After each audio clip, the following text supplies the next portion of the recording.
All right, Rick, this is our sludge digester, just a circular tank. And basically this is the airlift pipe that I was telling you about. So we introduce air in there and essentially makes this column of water less dense than the column of water over here, and the water just flows from the bottom up and out in there. And essentially this is our sludge digester. We could do better with more aeration, but for whatever reason we haven't put any air stones in there. This configuration, this airlift configuration's pretty good at you know, shaking things up and making sure it doesn't go anoxic. And then basically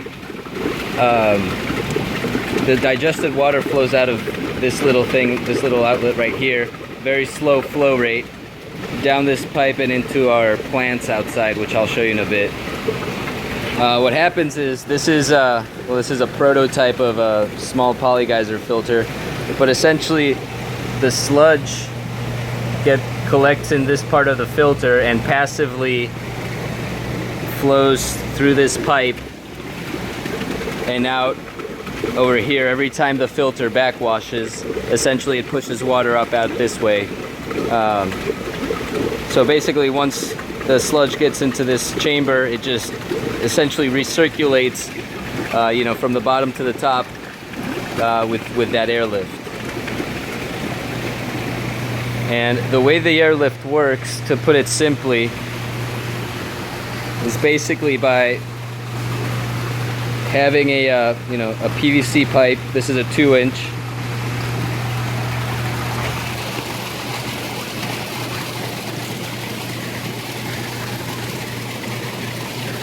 So if the pipe is like that, no, you know, nothing happens. But if you introduce air into it, water starts shooting out. So that's basically how it works.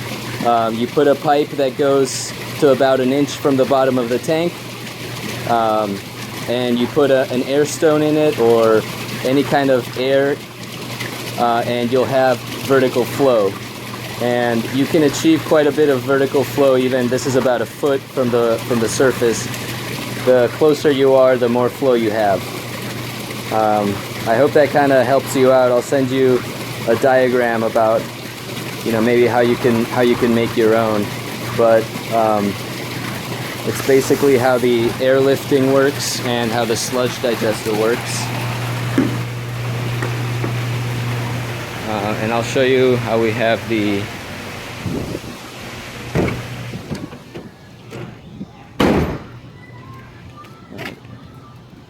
these are some of our bigger filters.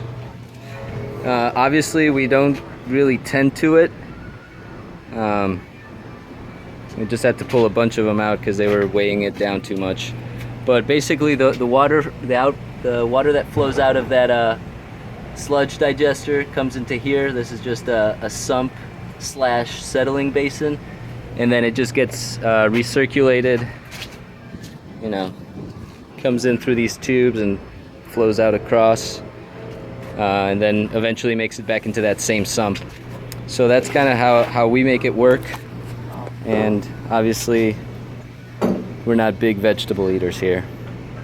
Well, I hope that kind of answered your questions. If you'd like to see anything else in detail, you know, give me a holler. I'll, you know, post another video. All right, man. Good luck.